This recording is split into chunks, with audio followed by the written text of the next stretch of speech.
హరే కృష్ణ. ఇవాళ 12వ అధ్యాయం గురించి మనం తెలుసుకుందాము. భక్తి యోగమును అని చెప్పి ఈ అధ్యాయం పేరు. సో మనకి కృష్ణుడు అతని యొక్క కంప్లీట్ ఆంతరంగిక విషయాల్ని మనకి ఎలా పాటించాలి, పాటించే వారి లక్షణాలు ఏంటి, పర్ఫెక్షనిస్ట్ యొక్క స్వభావం ఏంటని చెప్పి మనకి ఈ చాప్టర్లో ఎక్స్ప్లెయిన్ చేస్తున్నాడు అనమాట. సో ఫస్ట్ వర్సెస్ మనం వర్సెస్ని మనం చాంట్ చేద్దాము, తర్వాత మళ్ళీ చాప్టర్ డీటెయిల్స్లోకి వెళ్దాము. అర్జున ఉవాచ ఏవం సతతయుక్తా ఏ భక్తాస్త్వాం పర్యుపాసతే ఏ చాపి అక్షరం అవ్యక్తం తేషాం కే యోగవిత్తమాః.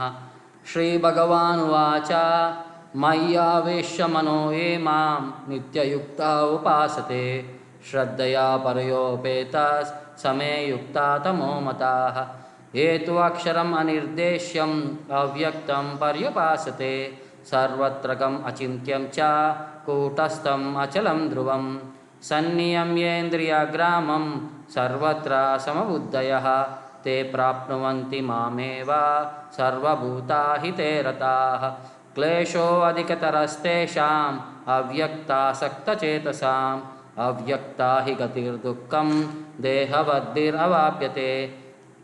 ఏ తు సర్వాణి కర్మాణి మయి సన్యస్య మత్పరాః అనన్యేనైవ యోగేన మాం ధ్యాయంత ఉపాసతే తేషామహం సముర్ధార్త మృత్యు సంసార సాగరాత్ భవామి నా చిరః పార్థ మయ్యావేశితచేతసాం. మయ్యేవ మన ఆదత్స్వ మయి బుద్ధిం నివేశయ నివశిష్యసి మయ్యేవ అత ఊర్ధ్వం న సంశయః. అత చిత్తం సమాదాతుం న శక్నోసి మయి స్థిరం అభ్యాసయోగేన తతో మామిచ్చాప్తుం ధనంజయ. అభ్యాసే అసమర్థోసి మత్కర్మ పరమో భవ మదర్థమపి కర్మాణి కుర్వన్ సిద్ధిం అవాప్స్యసి. అతైతదపసక్తోసి కర్తుం అద్యోగమాశ్రితః సర్వకర్మఫలత్యాగం తతః కురు యతాత్మవాన్. శ్రేయో హి జ్ఞానమభ్యాసాద్ ధ్యానాద్ ధ్యానం విశిష్యతే ధ్యానాత్ కర్మఫలత్యాగాస్ త్యాగాత్ శాంతిరనంతరం. అద్వేష్టా సర్వభూతానాం మైత్రః కరుణ ఏవ చ నిర్మమో నిరహంకారః సమదుఃఖా సుఖక్షమీ సంతుష్టా సతతం యోగి యతాత్మా దృఢనిశ్చయః. మయ్యర్పిత మనోబుద్ధిర్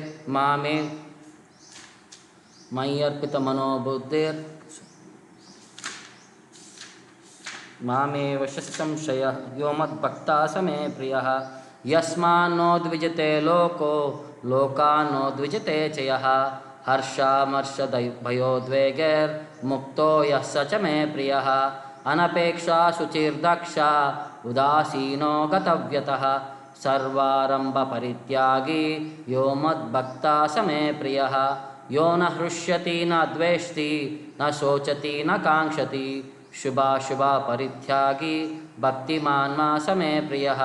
సమశత్రో చ మిత్రే చ తథా మానాపమానయోః శీతోష్ణసుఖదుఃఖేషు సమస్సంగా వివర్జితః.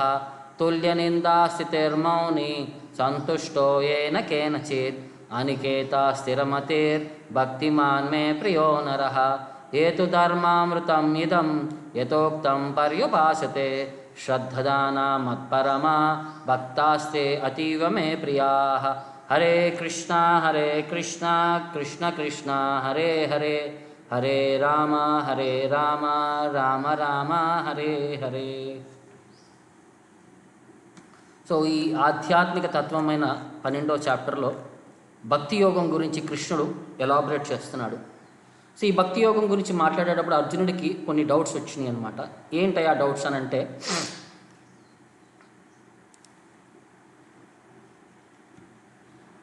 ఆ డౌట్స్ ఏంటయ్యానంటే, మరి భగవంతుడు విశ్వరూపం చూపించడానికి నాకు ఒక స్పెషల్ అంటే దివ్య చక్షువు ఇవ్వాల్సి వచ్చింది. మరి అదేవిధంగా భౌతికంగా ఆయన శరీరాన్ని చూపించడానికి నాకు ఆ కళ్ళతో చూడగలిగాను. సో ఇప్పుడు జనాలు అనుకుంటారు ఆధ్యాత్మికంగా భగవంతుని అర్థం చేసుకోవాలంటే విశ్వరూపం యొక్క దర్శనం గొప్పదా, లేకపోతే ఈ డైరెక్ట్ 2 హ్యాండెడ్ ఫామ్ సౌమ్యమైన వపుహు ఆ శరీరం ఆ అవకాశం గొప్పదా అన్నట్టు వాళ్ళు ఒక చిన్న డౌట్ని అర్జునుడు ప్రజెంట్ చేస్తున్నాడు అనమాట. ఏవం సతతయుక్తాయే భక్తా స్వాం పర్యుపాసితే, ఎప్పుడు కూడా నిత్యము ఎల్లప్పుడూ కూడా భక్తులు నీవు సేవ చేస్తుంటారు. యచ్చాపి అక్షరం అవ్యక్తం, నీ అవ్యక్త రూపం గొప్పదా, తేషాంకే యోగ విత్తమాహ, ఈ విధంగా ఏది గొప్పది, అవ్యక్త రూపం గొప్పదా, నీ స్వరూపం గొప్పదా, ఏ పూజని వర్షిప్ చేస్తే వాళ్ళకి పర్ఫెక్షన్ దొరుకుతుంది అన్నట్టు వాళ్ళు ఎక్స్పెక్ట్ చేస్తున్నారనమాట. ఎవరైతే భక్తియుక్తంగా నిన్ను కొలిచేవారా, లేకపోతే నిన్ను అవ్యక్త రూపంలో ఒక బ్రహ్మజ్యోతి కింద కొలిచేవారిలో ఇద్దరిలో ఎవరు గొప్ప అన్నట్టు వాళ్ళు రిక్వెస్ట్ చేసేసరికి, సో కృష్ణుడు అంటున్నాడు, శ్రీ భగవానువాచ మయ్యావేశ మనోయేమాం నిత్యయుక్త ఉపాసత, ఎవరైతే నిత్యయుక్తంగా నన్ను ఉపాసిస్తున్నారో వాళ్ళ మనసుని ఎప్పుడు నా వైపే కేంద్రీకరించి లగ్నం చేసి ఉన్నారో వాళ్ళు చాలా గొప్పవాళ్ళు. శ్రద్ధయా పరయోపేతస్ తేమే యుక్త తమోమత, ఇద్దరూ గొప్పవారే, వారు ఆధ్యాత్మికంగా వర్షిప్ చేసేవారు కూడా, భౌతికంగా వర్షిప్ చేసేవాళ్ళు కూడా ఏదో ఒక విధంగా నా వైపు మనసుని లగ్నపరుస్తున్నారు. బట్ వీళ్ళిద్దరిలో కల్లా స్పెసిఫిక్గా కృష్ణుడు ఏమంటాడంటే, ఎవరైతే భక్తియుక్తంగా నన్ను సేవిస్తారో వాళ్ళు చాలా ఉత్తమమైన వారు అంటారు. ఇప్పుడు మరి మీరు ఉత్తమ అధమ అని చెప్పి అంటున్నారు, ఏ బేసిస్లో మీరు ఈ వ్యత్యాసం చేస్తున్నారని చెప్పి కృష్ణుడు అంటే అర్జునుడు అడుగుంటాడని చెప్పి. సో రెండు ప్రాసెస్ల యొక్క, ఇప్పుడు రెండు వస్తువులు కొనాలనుకుంటే ఏ ఒక లక్షణాలు చూస్తాం, బి ఒక లక్షణాలు చూస్తాం, రెండింటిని కంపేర్ చేసుకొని రెండిట్లో కొన్ని పాయింట్స్లో అంటే ఇంపార్టెంట్ క్రైటీరియాలో ఏది కనుక ఎక్కువ పాయింట్స్ ఉంటే దాన్ని మనం దాన్ని మనం ప్రిఫర్ చేస్తాం. ఆ విధంగానే అవ్యక్త బ్రహ్మజ్యోతి వర్షిప్ గొప్పదా, భక్తుడి యొక్క పరమాత్ముడి యొక్క పర్సనల్ ఫామ్ గొప్పదా అని చెప్పి ఎక్స్ప్లెయిన్ చేస్తూ కృష్ణుడు ఇక్కడ ఈ అవ్యక్త ప్రాసెస్ యొక్క ప్రాబ్లమ్స్ ఏంటని ఎక్స్ప్లెయిన్ చేస్తున్నాడు. అసలు అవ్యక్త ప్రాసెస్ అంటే ఏంటి?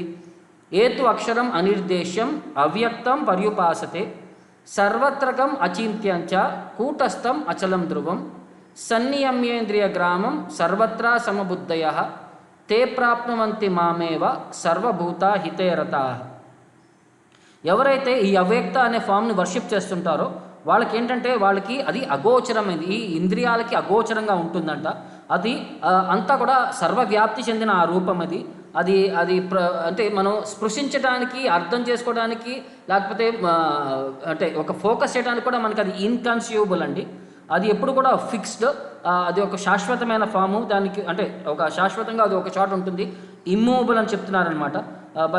ఇంద్రియాలని నిగ్రహించుకొని అందరి వైపు సమదృష్టితో వ్యవహరించుకుంటూ అలాంటి వాడు అందరి యొక్క ఆశీస్సుకుడేవాడు చివరికి నన్ను చేరుకుంటాడు అని చెప్పండి. అంటే అవ్యక్త వర్షిప్లో కూడా చివరికి వాళ్ళు భగవంతుని చేరుకుంటారు. బట్ అది ఎంత తొందరగా ఎంత లేట్ అనేది కృష్ణుడు ఇప్పుడు నెక్స్ట్ చెప్తున్నాడు అనమాట. ఈ ప్రాసెస్లో ప్రాబ్లం ఏంటంటే క్లేశ అధిక తరహ, క్లేశ అంటే కష్టాలు, అవి ఏంటి అధిక తరహ అంటే ఈ ప్రాసెస్లో వాళ్ళకి వచ్చాయి ఏంటంటే అధికమైన కష్టాలు వస్తాయంట. అవ్యక్తాసక్త చేస్తాం, ఎవరైతే అవ్యక్తాన్ని వర్షిప్ చేస్తుంటారో వాళ్ళకి హయ్యెస్ట్ డిగ్రీ ఆఫ్ కష్టాలు వస్తాయంట. అవ్యక్తాహి గతిర్ దుఃఖం, ఈ ప్రాసెస్లో కూడా అంతిమంగా ఏమి చేయంటే వాడికి దుఃఖమే మిగులుతుంది. గతి దుఃఖం దేహవద్భిరవాప్యత, ఎవరైతే ఈ శరీరాన్ని యాక్సెప్ట్ చేసి ఎవరైతే ఆధ్యాత్మికంగా వాళ్ళు భగవంతుణ్ణి నిరాకార రూపంలో వర్షిప్ చేయాలనుకుంటున్నారో వాడికి ప్రాసెస్ మొత్తం కూడా కష్టతరమే, అంతిమంగా కూడా వాడికి కష్టపడాల్సిందే. తర్వాత వాడి ఎండివర్ మొత్తం కూడా వాడు ఎప్పుడు అంతా కష్టాలతో నిండుకున్నది అన్నట్టు కృష్ణుడు ఆన్సర్ చేస్తున్నాడు అనమాట.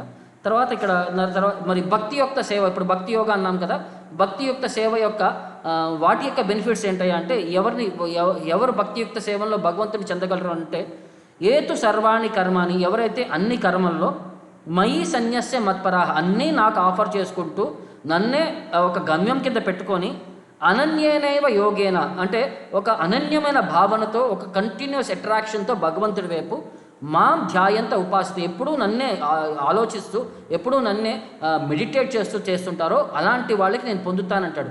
నువ్వు మరి ఎంత తొందరగా పొందుతావయ్యా అంటే తేషాం అహం సమూర్ధార్త, ఎవరైతే ఈ సముద్రంలో పడి సంసార సాగరం అనే సముద్రంలో పడి ఆర్త అంటే కష్టపడి అంటే దాన్ని ఈదటానికి ప్రయత్నిస్తున్నారో, ఎవరైతే కష్టపడుతున్నారో ఈ సముద్రంలో పడి మృత్యు సంసార సాగరాత్, అది మృత్యు సంసార సాగరాత్ భవామి నా చిరఃపార్థ, వాళ్ళని అతి తొందరగా నేను భవామి అంటే వెరీ సూన్ చిరఃపార్థ మై ఆవేశత చేస్తాం, నన్నే ఎప్పుడు వాళ్ళ మనసులో ఆలోచించుకుంటారో వాళ్ళందరినీ ఈ సముద్రాన్ని భవసాగరం అనే సముద్రాన్ని నేను ఈజీగా దాటిస్తాను అని చెప్పి కృష్ణుడు వాగ్దానం చేస్తున్నాడు అనమాట. భక్తియుక్త సేవ యొక్క ఇది స్పెషల్ బెనిఫిట్. ఎవరైతే భక్తియుక్తంగా వాళ్ళు పాటిస్తుంటారో వాళ్ళని భగవంతుడు అంటాడు immediately I will deliver them from this cycle of birth and death అని చెప్పి మనకి అష్యూరెన్స్ ఇస్తున్నాడు. సో ఇప్పుడు వరకు మనకు జరిగిన దాంట్లో ఈ అవ్యక్త వర్షిప్కి భక్తి యొక్క వర్షిప్కి వ్యత్యాసం ఏంటనేది మనకి కృష్ణుడు ఎక్స్ప్లెయిన్ చేస్తున్నాడు అనమాట. సో అవ్యక్త వర్షిప్లో వాళ్ళు నిరాకారాన్ని వాళ్ళు వర్షిప్ చేస్తుంటారు. అది ఈ భౌతికంగా శరీరం యాక్సెప్ట్ చేసిన వాళ్ళకి ఫోకస్ చేయాలంటే చాలా కష్టమని చెప్పి దాని యొక్క ప్రాబ్లము. ఈ పర్సనలిస్ట్ ఫామ్లో అయితే వాళ్ళు ఒక భగవంతుడి యొక్క విగ్రహాన్ని శ్రీ విగ్రహాన్ని వాళ్ళు ఆరాధిస్తూ ఉంటారు. వాళ్ళకి ఎందుకంటే మనకు ఒక ఆకారం ఉంది కాబట్టి ఇంకొక ఆకారం పైన ఆలోచించడం చాలా ఈజీ అవుతుంది. మనం ఆకారం ఉన్న వాళ్ళు ఆకారం లేని వాళ్ళ గురించి ఆలోచించాలంటే చాలా కష్టమవుతుంది. ఇది ఫస్ట్ డిఫరెన్స్ కింద చెప్తారనమాట. రెండు వచ్చేసరికి వాళ్ళకి ఈ ఇంద్రియాలకి అతీతంగా ఉంటుంది భగవంతుడి యొక్క స్వరూపాన్ని. వాళ్ళు అందుకని చెప్పి వాళ్ళు ఇంద్రియాలని నిగ్రహించుకోవడానికి ప్రయత్నిస్తుంటారు. కానీ ఇక్కడ ఏంటంటే మన ఇంద్రియాలతో భగవంతుని చూడవచ్చు, వినొచ్చు, తాకచ్చు, ముట్టుకోవచ్చు, సేవ చేయొచ్చు. ఈ విధంగా అన్ని ఆపర్చునిటీస్ ఉంటాయి. ప్లస్ భగవంతుడి యొక్క మంత్రాన్ని మనం వినటం ద్వారా అన్ని ఇంద్రియాలని మనం భగవంతుడి యొక్క సేవలో మనం ఉపయోగించుకోవడానికి ప్రయత్నిస్తుంటాం అన్నమాట. తర్వాత ఈ భగవంతుని అర్థం చేసుకోవాలంటే వాళ్ళు ఉపనిషత్తులన్నీ చదివి ఆ సంస్కృతాన్ని నేర్చుకొని ఆ ఫీలింగ్స్ అన్నింటినీ కూడా వాళ్ళు ఎక్స్ప్రెస్ చేయలేరు. ఎందుకంటే నిరాకరణతో ఉన్నప్పుడు వాళ్ళు ఏదైనా చెప్పాలన్నా సరే, చేయాలనుకున్నా సరే వాళ్ళకి ఆ ఫీలింగ్స్ని ఎక్స్ప్రెస్ చేయలేరంట దీంట్లో. బట్ భక్తియుక్త సేవలో ఏంటంటే వాళ్ళు హరే కృష్ణ మహామంత్రాన్ని జపం చేసుకుంటూ గురువు గారి ఆధ్వర్యంలో రెగ్యులేటివ్ ప్రిన్సిపల్స్ని మనం ఫాలో చేస్తూ నియమ నిబంధనల్ని బండి వ్యవహరించుకుంటూ శ్రీ విగ్రహ సేవలో వాళ్ళు చేసుకుంటూ భగవంతుడి యొక్క గుణగణాలను వింటూ భగవంతుడి యొక్క ప్రసాదాన్ని స్వీకరిస్తూ వాళ్ళ జీవితాన్ని ఆనందంగా గడుపుతారని చెప్పి రెండింటి యొక్క వ్యత్యాసాన్ని చెప్తున్నాడు అనమాట. సో ప్లస్ ఇప్పుడు ఇన్పర్సనలిస్ట్ వర్షిప్లో ఏంటంటే అది మరి భగవంతుడిని చేరటానికి ప్లస్ భక్తి టేకప్ చేసుకోవాలి. చివరికి వాళ్ళు భగవంతుడికి ఆ నిరాకారం వర్షిప్ వదిలేసి సాకారం అంటే భగవంతుడి యొక్క ఆకారానికి రాగలగాలి. బట్ అది ఎన్నో జన్మల సమయం పడుతుందంట. ఇది న్యాచురల్గా స్వతహాగా మనకి ప్రతి ఒక్కళ్ళు కూడా భక్తి అనేది ఉంది. అది న్యాచురల్గా మనల్ని భగవంతుడి యొక్క ఆకారం వైపు లాక్కెళ్తుంది అంటారు. దీనికి ఇంకొక వ్యత్యాసం ఏంటంటే ఆ ప్రాసెస్లో మొత్తం ఇబ్బందులే కలుగుతాయి మనకి. భగవంతుడితో ఒక స్పెసిఫిక్ రిలేషన్ అని చెప్పి మెయింటైన్ చేయలేం. బట్ ఇక్కడ మాత్రం కృష్ణుడితో ఎన్నో రకాల రిలేషన్షిప్ మెయింటైన్ చేయొచ్చు. ఒక ఫ్రెండ్గా మెయింటైన్ చేయొచ్చు, ఒక పేరెంట్గా మెయింటైన్ చేయొచ్చు, ఒక లవర్ కింద మెయింటైన్ చేయొచ్చు, ఒక సర్వెంట్ కింద మెయింటైన్ చేయొచ్చు. ఆ విధంగా ఎన్నో రకాల రిలేషన్షిప్స్ మనం మెయింటైన్ చేయొచ్చు. ఈ ఇంపర్సనలిస్ట్ పాత్ ఏంటంటే వాడి స్వయం అనుభవం వల్లే వాళ్ళు ఆ పాత్రలో పర్ఫెక్షన్ పొందడానికి ప్రయత్నిస్తారు. బట్ ఈ ప్రాసెస్లో ఏంటంటే కృష్ణ అంటాడు మనల్ని భౌతికంగా అతను చేసే ప్రయత్నంలో అతని యొక్క హెల్ప్, గురువు గారి హెల్ప్ కంపల్సరీ ఉంటుంది.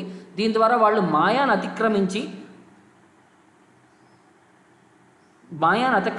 వాళ్ళు కృష్ణుడిని రికమెండ్ చేసిన ప్రాసెస్లో మనం ఫాలో అయితే భగవంతుడి యొక్క ప్రేమ వల్ల, ఆయన కృప వల్ల మనం భగవంతుడిని ఈజీగా అర్థం చేసుకోవచ్చు, చేరవచ్చు అని చెప్పి మనకి అష్యూరెన్స్ ఇస్తున్నారనమాట.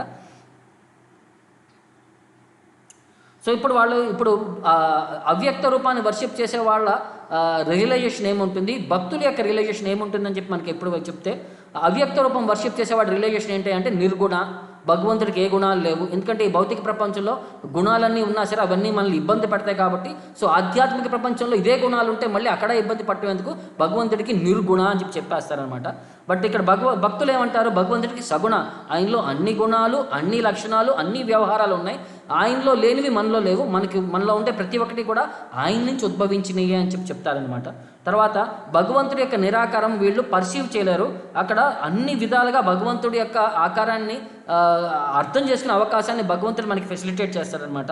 ఇక్కడ భగవంతుడు సర్వవ్యాపి కింద ఒక ఎనర్జీ, ఒక లైటు, ఒక వేగా వాళ్ళు ఆలోచిస్తారు. అక్కడ భగవంతుడు ఆ సర్వాంతర్యామి కింద ఆయన చూపిస్తారన్నమాట. పరమాత్మ రూపంలో ప్రతి ఒక్కళ్ళ హృదయంలో ఉండి ప్రతి ఒక్కళ్ళ మనసుని ఆయన డైరెక్ట్ చేస్తున్నాడని చెప్పి ఆ విధంగా ఆలోచిస్తారు. అక్కడ ఏమి యాక్టివిటీ లేకపోయేసరికి, నిరాకారం అనేసరికి ఇంకేం యాక్టివిటీ లేదు. ఆ విధంగా భగవంతుడి యొక్క ఐశ్వర్యాన్ని వాళ్ళు ఏమీ అర్థం చేసుకోలేరంట.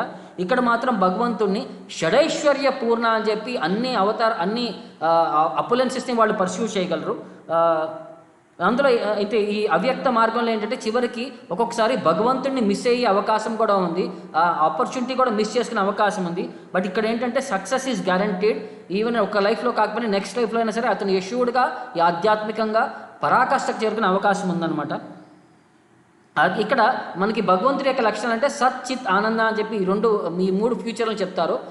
ఇంపర్సనల్ ఎండివర్లు ఏంటంటే నిరాకార రూపంలో ఏంటంటే వాళ్ళు సత్ చిత్తు కూడా ఒక కొంచెం లెవెల్ వరకే వాళ్ళు అర్థం చేసుకునే అవకాశం ఉంది. బట్ ఇక్కడ మాత్రం సత్ చిత్ ఆనంద పరిపూర్ణంగా అర్థం చేసుకునే అవకాశం ఉంటుందని చెప్పి కృష్ణుడు ఈ ఆపర్చునిటీ మనకి ఫెసిలిటేట్ చేస్తున్నాడు అనమాట. ఇది వాళ్ళిద్దరి అంటే ఈ రెండు ప్రాసెస్ యొక్క వేరియేషన్ మనకి శాస్త్రాల్లో చెప్తున్నారు. సో తర్వాత నెక్స్ట్ ఇప్పుడు కృష్ణుడు యోగా ల్యాడర్ అని చెప్పి ఒక ప్రాసెస్ చెప్తున్నాడు అనమాట. భక్తియుక్త సేవలో వేరియస్ లెవెల్స్ ఏంటి, నువ్వు ఏ లెవెల్లో ఉన్నావు, నీకు నెక్స్ట్ లెవెల్కి ఎలా వెళ్ళాలి అని చెప్పి కంప్లీట్ డిస్టింక్షన్ చెప్పుకుంటూ మనకి ఒక సజెషన్ చెప్తున్నాడు. నువ్వు లెవెల్ 1లో ఉన్నావా, లెవెల్ 2 వెళ్ళడానికి ఆస్పైర్ చేయి, లెవెల్ 2లో ఉన్నావా లెవెల్ 3కి వెళ్ళడానికి ఆస్పైర్ చేయి. అలా విధంగా మనకి గైడ్లైన్స్ ఇస్తున్నాడు అనమాట. ఏమంటే మయ్యేవ మన ఆదత్స్వ మయి బుద్ధిం నివేశయ నివశిష్యసి మయ్యేవ అత ఊర్ధ్వం న సంశయ. ఇది ఆధ్యాత్మికంగా హయ్యెస్ట్ సిచ్యువేషన్లో ఉన్న వాళ్ళు ఏంటంటే భగవంతుని స్పాంటేనియస్గా ఆలోచించేవారు. వాళ్ళు ఆలోచించేటప్పుడు వాళ్ళు ఏం చేస్తుంటారయ్యా అంటే వాళ్ళ మనసుని ఎప్పుడు భగవంతుడి వైపే కేంద్రీకరించి ఉంటారు. వాళ్ళ బుద్ధిని భగవంతుడి వైపే ఆలోచిస్తుంటారు.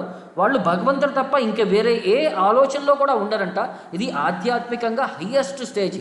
అంటే నిత్యం ఇప్పుడు మనకి భాగవతంలో మనం వింటాము, గోపికలు కృష్ణుడు ప్రతిరోజు ఆవుల్ని కాయటానికి అడవికి వెళ్ళినప్పుడు కృష్ణుడు గురించి పొద్దునుంచి రాత్రి వరకు వాళ్ళు పాటలు అంటే కృష్ణుడు మళ్ళీ వెనక్కి వచ్చేంత వరకు కృష్ణుడి యొక్క లీలల్నే పాడుకుంటూ వాళ్ళ మనసుని కృష్ణుడి వైపే కేంద్రీకరించి వాళ్ళు నిత్య పనులు చేసుకున్నా సరే వాళ్ళు కృష్ణుడినే ఆ సేవల్లో ఆలోచిస్తూ వాళ్ళు లైఫ్ని గడిపేవారని చెప్పేవారు అనమాట. ఆ విధంగా స్పాంటేనియస్ లెవెల్లో వాళ్ళు ఏంటంటే ఇక భగవంతుడు తప్ప ఇంకా వాళ్ళకి జీవితంలో ఇంకా వేరేది ఏమీ లేదు అని చెప్పి మనకి అది ఎక్స్ప్లెయిన్ చేస్తున్నారు. నెక్స్ట్ ఈ హయ్యెస్ట్ లెవెల్ ఇది. ఈ లెవెల్ కాకపోతే నువ్వు నెక్స్ట్ ఆ స్టేజ్కి లేవా, నెక్స్ట్ ఏం చేయాలి? అత చిత్తం సమాధాతుం న శక్నోసి మయీ స్థిరం అభ్యాస యోగేన తతో మామిచ్చాప్తం ధనంజయ. ఓ ధనంజయ, ఈ విధంగా కనుక నువ్వు మనసుని లగ్నం చేయలేకపోతే, నువ్వు ఒక పని చేయి, డీవియేషన్ లేకుండా నువ్వు నిరంతరంగా భగవంతుడి వైపు నువ్వు మనసుని లగ్నం చేయలేకపోతే నువ్వు ఒక పని చేయి, నువ్వు రెగ్యులేటెడ్ ప్రిన్సిపల్స్ భక్తి యొక్క సేవలో దాని యొక్క ప్రిన్సిపల్ నువ్వు ఫాలో అవ్వు, రూల్స్ రెగ్యులేషన్స్ ఫాలో అవ్వు. ఈ విధంగా నువ్వు భగవంతుని పొందే ఒక కోరికని నీలో నువ్వు భగవంతుని పొందడానికి నీవు ఒక పర్ఫెక్షన్ పొందడానికి, భగవంతుని పొందడానికి, హయ్యెస్ట్ స్టేజ్ పొందడానికి ఒక కోరికని నీలో ఒక ఇమర్చుకో అని చెప్పి కృష్ణుడు చెప్తున్నాడు అనమాట. తర్వాత ఈ స్టేజ్ కూడా నువ్వు కాకపోతే అభ్యాసే అపి సమర్థోసి మత్కర్మ పరమోభవ మదర్థమపి కర్మాని కుర్వన్ సిద్ధిం అవాప్ససి. నువ్వు ఆ విధంగా చేయలేకపోతే, నువ్వు ఈ విధంగా రూల్స్ రెగ్యులేషన్స్ కూడా ఫాలో అవ్వలేకపోతే అట్లీస్ట్ భగవంతుడి కోసం నువ్వు వర్క్ చేయి. ఎందుకంటే భగవంతుడి కోసం వర్క్ చేసినప్పుడు ఆ విధంగా నువ్వు పర్ఫెక్షన్ పొందడానికి ఒకానొక రోజు నువ్వు అవకాశం దొరుకుతుంది. నీకు నాకు సజెస్ట్ చేస్తున్నాడు అనమాట. ప్లస్ ఇప్పుడు భగవంతుడి కోసం కూడా వర్క్ చేయలేకపోతే కృష్ణుడు ఏమన్నాడు? అతైతదపసక్తోసి కర్తుం మద్యోగమాశ్రిత సర్వకర్మ ఫలత్యాగం తతః కురు యథాత్మమాన్. ఇప్పుడు ఈ విధంగా కూడా నువ్వు వర్క్ చేయలేకపోతే, నీ మనసుని భగవంతుడి వైపు లగ్నం చేయలేవా, లేకపోతే నువ్వు వర్క్ కూడా చేయలేవా, ఆధ్యాత్మికంగా నువ్వు కృష్ణుడి కోసం సేవ చేయలేవా, అట్లీస్ట్ నువ్వు సంపాదించిన దాంట్లో కొంచెం ఏమైనా చారిటీ దానం కింద వ్యవహరించు. ఈ విధంగా నువ్వు భౌతికంగా వైరాగ్యం పెంపొందించడానికి ప్రయత్నం చెయ్యి అని చెప్పి కృష్ణుడు సజెస్ట్ చేస్తున్నాడు అనమాట. సో ఇవన్నీ కూడా డైరెక్ట్ ప్రాసెస్, భక్తియుక్త ప్రాసెస్. ఇప్పుడు ఇండైరెక్ట్ ప్రాసెస్ అనేది ఒకటి ఉంది. ఇప్పుడు ఇండైరెక్ట్ ప్రాసెస్కు కూడా భగవంతుని చేరుతామని చెప్పి ఇందాక కృష్ణుడు అన్నాడు. అది ఏ విధంగా చేరతారో దాని యొక్క సిస్టమాటిక్ ప్రాసెస్ ఏంటని చెప్పి ఇక్కడ కృష్ణుడు మెన్షన్ చేస్తున్నాడు. శ్రేయో హి జ్ఞానం అభ్యాసాత్ జ్ఞానాత్ ధ్యానం విశిష్యతే ధ్యానాత్ కర్మఫల త్యాగాత్ శాంతిరనంతరం అని చెప్పి అంటున్నాడు అనమాట. చాలామంది ఏంటంటే చిన్న దానాలు వ్యవహారాలు చేస్తుంటారనమాట. ఈ చిన్న దానాలు మంచి పనులు చేయడం ద్వారా ఏమవుతుందంటే వాళ్ళకి కొంచెం వైరాగ్యం ప్రదర్శనమవుతుంది. వైరాగ్యం ప్రదర్శనమైనప్పుడు వాళ్ళకి కొంచెం ఇంత దానాలు చేస్తున్నాం కదా, దీని యొక్క పర్ఫెక్షన్ ఏంటి, దానం యొక్క ఇంపార్టెన్స్ అని చెప్పి దానిపైన కొంచెం మెడిటేట్ చేయడం, అంటే కొంచెం జ్ఞానం పొందడానికి వ్యవహరిస్తారు. ఈ దానం చేస్తే ఇది మంచిది, ఈ దానం చేస్తే ఎందుకు మంచిది అని చెప్పి జ్ఞానాన్ని పొందడం ప్రయత్నిస్తారన్నమాట. ఈ జ్ఞానాన్ని పొందేటప్పుడు భగవంతుడి యొక్క ఒకే పరమాత్మ రూపంలో ఉన్నాడు కాబట్టి ఆయన పైన ధ్యానం చేయడానికి మొదలు పెడతారు. ఈ భగవంతుడి పైన ధ్యానం చేసినప్పుడు అందులో పర్ఫెక్షన్ రాగానే చివరికి సర్వకర్మ ఫలత్యాగం అన్నింటినీ వదిలేసి, సర్వసంగ పరిత్యాగిలాగా అన్నీ వదిలేసి భగవంతుడి యొక్క భక్తులు అవడానికి ప్రయత్నిస్తారు. ఆ విధంగా మళ్ళీ వాళ్ళు వచ్చి భక్తి మార్గంలో చేరుకుంటారు అని చెప్పి ఇక్కడ కృష్ణుడు అష్యూరెన్స్ ఇస్తున్నాడు అనమాట. సో ఇది మనకి ఈ ప్రాసెస్లో మనకి వ్యత్యాసం చెప్పింది. ఇప్పుడు మనం శుద్ధ భక్తులు అని అన్నాం కదా, ఆ శుద్ధ భక్తుల యొక్క లక్షణాలు ఏంటి, వాళ్ళని ఏ విధంగా మనం అర్థం చేసుకోవాలి, వాళ్ళ యొక్క జీవితాన్ని మనం ఏ విధంగా మనం ముందుకు తీసుకువెళ్ళాలి అని చెప్పి వాళ్ళ యొక్క లక్షణాలు. ఇప్పుడు ఎవరైనా వచ్చి మనకి ఇతను భగవంతుడి యొక్క శుద్ధ భక్తుడు అంటే అతను ఎలా వ్యవహరిస్తాడు, అతని యొక్క గుణగణాలు ఏంటి, అతని యొక్క వ్యవహారం ఏంటి, అతని ఏ విధంగా మనం అర్థం చేసుకోవాలి, అతని యొక్క వేషభాషలు కానీ రూపురేఖలు కానీ అని చెప్పి ఇక్కడి నుంచి ఒక 26 లక్షణాలు కృష్ణుడు ఎక్స్ప్లెయిన్ చేస్తాడనమాట. ఏంటి ఆ లక్షణాలు అంటే, అద్వేష్ట సర్వభూతానాం, అన్ని జీవుల వైపు అతను ఒక అంటే ఈర్ష్య అనేది చూపించడు, అన్ని జీవులకి సమానంగా వ్యవహరిస్తాడు. మైత్ర, అందరికీ ఒక ఫ్రెండ్ లాగా చూస్తాడనమాట. అందరికీ కరుణ ఏవచ, అందరికీ కంపాషన్ అనేది చూపిస్తాడు. నిర్మమ, అంటే అహంకారం లేకుండా. నిరహంకార, సమదుఃఖ సుఖక్షమి, సంతోషానికి దుఃఖానికి సమానంగా వ్యవహరిస్తూ ఉంటాడనమాట. ప్రొప్రైటర్షిప్ అనేది చూపించడు, నాది ఇది నా వాళ్ళు అని చెప్పి ప్రొప్రైటర్షిప్ చూపించడు, అహంకారాన్ని చూపించడు. సంతుష్ట సతతం యోగి, ఎప్పుడు కూడా సంతుష్టంగా వ్యవహరిస్తూ ఉంటాడు. యథాత్మ దృఢ నిశ్చయక, ఎప్పుడు దృఢమైన నిశ్చయంతో దృఢమైన సంకల్పంతో ఎప్పుడు కూడా వ్యవహరిస్తూ ఉంటాడు. మయ్యర్పిత మనఃబుద్ధి, ఎప్పుడు కూడా బుద్ధిని భగవంతుడి వైపే అంటే భగవంతుడికి అర్పించి ఉంటాడనమాట. యో మద్భక్త సమే ప్రియ, అలాంటి భక్తుడు నాకు చాలా ప్రియమైన వాడు అంటున్నాడు కృష్ణుడు. తర్వాత యస్మాన్ నోద్విజితే లోకాన్ నోద్విజితే చేయ, ఇతను వేరే వాళ్ళని కష్టాల్లో పెట్టడు, వేరే వాళ్ళు ఇతన్ని కష్టంలో పెట్టడనమాట. హర్షామర్ష భయోద్వేగర్, అంటే సంతోషంలో దుఃఖంలో భయ ఉద్వేగం అంటే భయంలో ఉద్వేగం అంటే కోపంలో కూడా. ముక్తాయ సచమే ప్రియ, ఎప్పుడు కూడా సమానంగా వ్యవహరిస్తుంటాడు. అవి యాంగ్జైటీ వచ్చినా సరే, డిస్టర్బెన్స్ వచ్చినా సరే, అతని ముఖంలో మీరు భగవంతుడి యొక్క తత్వం తప్ప ఇంకా వేరే లక్షణాలన్నీ కూడా, ఈ భయం అలాంటివన్నీ కూడా అతని ముఖంలో మనం పర్సీవ్ చేయలేమంట. అనపేక్ష శుచిర్దక్ష ఉదాసీనో గతవ్యత సర్వారంభ పరిత్యాగి యోమద్భక్త సమే ప్రియ. అనపేక్ష, అతను ఎప్పుడు కూడా న్యూట్రల్గా ఉంటాడనమాట. శుచి, అప్పుడు ఎప్పుడు శుద్ధంగా ప్యూర్గా ఉంటాడు. దక్ష అంటే అతను ఎప్పుడు కూడా చాలా ఎక్స్పర్ట్ ఉంటాడు. ఉదాసీన అంటే ఎప్పుడు కూడా ఒక కేర్ ఫ్రీ లాగా వ్యవహరించడం అనమాట. గతవ్యత, అన్ని దుష్టశల నుంచి అతను దూరంగా, అంటే అతనికి పెయిన్ అనేది అతను ఎక్స్పీరియన్స్ చేయడం అనమాట. సర్వారంభ పరిత్యాగి, అతను చేసే అన్ని యాక్టివిటీస్లో కూడా అన్నీ ఒక రినౌన్స్డ్, ఒక సన్యాసి వ్యవహరించినట్టు ఏది చేసినా సరే భగవంతుడి కోసం చేస్తున్నాను, నా ఒక్కడి కోసం, నా కర్మఫలం కోసం, నా సుఖ సంతోషాల కోసం దేనికోసం చేయట్లేదని చెప్పి ఆ భావాన్ని ఎక్స్ప్రెస్ చేస్తుంటాడనమాట. యోమద్భక్త సమే ప్రియ, అలాంటి భక్తుడు చాలా ప్రియమైన వాడు అంటున్నాడు అనమాట. యోన హర్షతి నా ద్వేష్టి, ఎవరైనా వచ్చి పొగిడినప్పుడు సంతోషపడటం కానీ, ఎవరైనా వచ్చి తిట్టినప్పుడు కానీ వాడిపైన ద్వేషం పెంచుకోవడం కానీ. నా శోచతి నా కాంక్షతి, ఎప్పుడు ఎవరైనా వచ్చి అతను ఎప్పుడైనా కోరికలు ఉండటం కానీ, ఏదైనా ఆలోచించడం కానీ వేరే వాటి విషయాల గురించి, ఓ వాడికి ఉందా నా దగ్గర లేదా, అలా శోచతి కాంక్షతి, నాకు కావాలి అని చెప్పి ఆ భావాలు ఇప్పుడు ఎక్స్ప్రెస్ చేయడం అనమాట. శుభాశుభ పరిత్యాగి, అంటే మంచి చెడు అన్నింటినీ వదిలేశాడు అనమాట. పరిత్యాగం అంటే అన్నింటినీ వదిలేసి. భక్తిమాన్య సమే ప్రియ, భక్తుల్లో అతను చాలా గొప్పమైన వాడు. తర్వాత సమౌ శత్రోచ మిత్రేచ, ఎప్పుడు శత్రువుల్ని మిత్రుల్ని ఒకే విధంగా చూసేవాడు. తథా మానాప మానయోహో, అలా విధంగానే అంటే ప్రైడ్ అంటే ఎవరైనా పొగిడినప్పుడు కానీ ఎవరైనా అవమానించిన కానీ రెండు సరిసమానంగా చూసేవాడు అనమాట. శీతోష్ణ సుఖ దుఃఖేషు, వేడిగా ఉన్నప్పుడు కానీ చల్లగా ఉన్నప్పుడు కానీ సుఖంలో ఉన్నప్పుడు కానీ దుఃఖంలో ఉన్నప్పుడు కానీ. సమస్సంగ వివర్జిత, అన్నిటినీ వదిలేసే కేటగిరీ అనమాట. అన్నిటి యొక్క పరిత్యాగం, అన్నిటి నుంచి పరిత్యాగం పొందినవాడు అనమాట. తుల్య నింద సుతిర్మౌని, ఎప్పుడు ఎవరైనా వచ్చి తిట్టినా సరే ఇతను వ్యవహరించడు, ఎప్పుడు మౌనంగా వ్యవహరిస్తుంటాడనమాట. సంతుష్ట ఏన కేనచిత్, ఏ సిచ్యువేషన్లో అయినా సరే ఇతను చాలా సంతోషంగా వ్యవహరిస్తుంటాడు. అనికేత స్థిరమతి, ఎప్పుడు కూడా ఒక ఫిక్స్డ్ రెసిడెన్స్ అని లేదు. భగవంతుడు ఏ చెట్టు కింద ఇచ్చినా సరే ఇది ఆయన యొక్క ప్రసాదం అని చెప్పి ఒక వితౌట్ ఫిక్స్డ్ రెసిడెన్స్ అనమాట. స్థిరమతి, ఎప్పుడు కూడా మైండ్ని ఫిక్స్డ్గా పెట్టుకొని భగవంతుడి యొక్క ధ్యాస తప్ప ఇంకే వేరే విధంగా దాన్ని డైవర్షన్ పొందుకోడు. భక్తిమాన్మే ప్రియోనర్హ, అలాంటి వాడు భక్తుల్లో చాలా నాకు ప్రియమైన వాడు అని చెప్తూ, ఏతు ధర్మామృతమిదం యథోక్తం పర్యుపాసతే శ్రద్ధదానా మత్పరమ భక్తాస్తే అతివ్యమే ప్రియా. ఎవరైతే ఈ పాత్రని నేను చెప్పిన ఈ భక్తియుక్త సేవని ఫాలో అవుతారో, ఎవరైతే ఈ విధంగా శ్రద్ధతో నన్ను సేవిస్తుంటారో అలాంటి వాళ్ళకి ఆధ్యాత్మిక గమ్యం, అంతిమ గమ్యం నేనై ఉంటానో వాళ్ళు నాకు చాలా ప్రియమైన వారు అని చెప్పి కృష్ణుడు ఎక్స్ప్లెయిన్ చేస్తున్నాడు అనమాట. ఈ విధంగా మనకి భక్తి యొక్క అంటే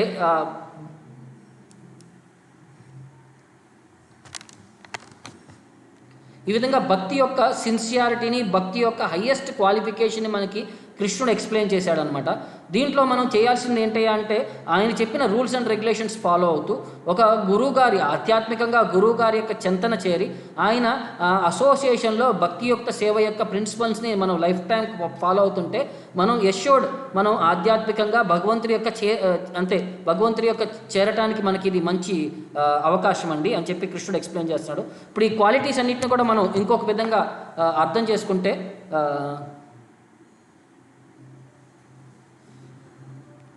ఈ క్వాలిటీస్ అన్నింటిని కూడా మనకి సెక్షన్ వైజ్ మనం చూసుకుంటే ఈ క్వాలిటీస్ అన్ని ఒకళ్ళు అంటే అతని పరంగా అతను ఎలా వ్యవహరిస్తాడు, నిర్మమ, ఫ్రీ ఆఫ్ ప్రొప్రైటర్షిప్ అనమాట.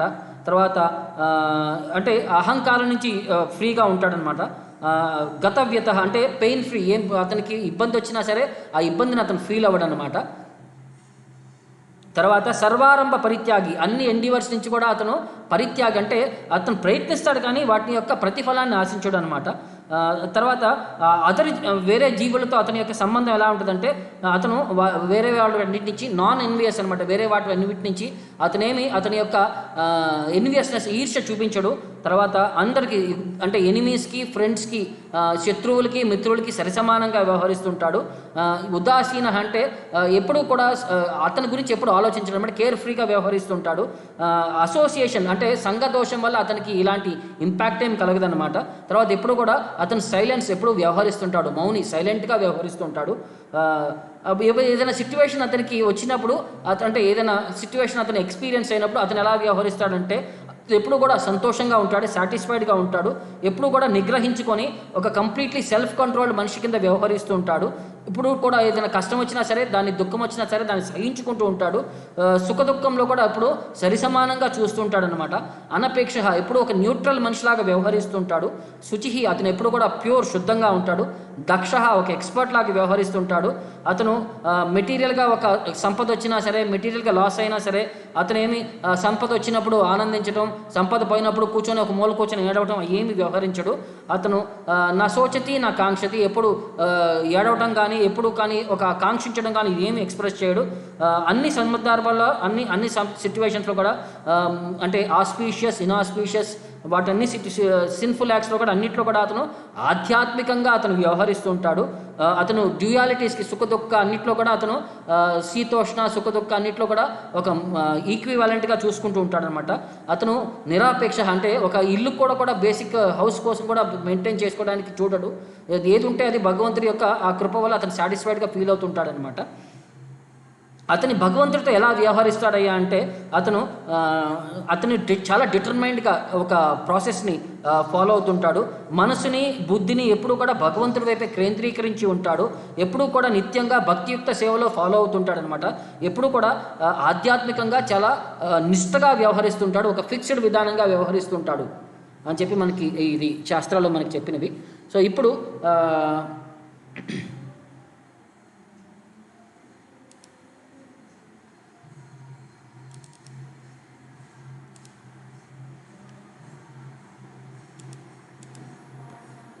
రెండు క్వశ్చన్లు వచ్చినాయి ఇప్పుడు మనకి. ఎవరైనా క్వశ్చన్స్ ఉన్నప్పుడు కూడా ఫార్వర్డ్ చేయొచ్చు.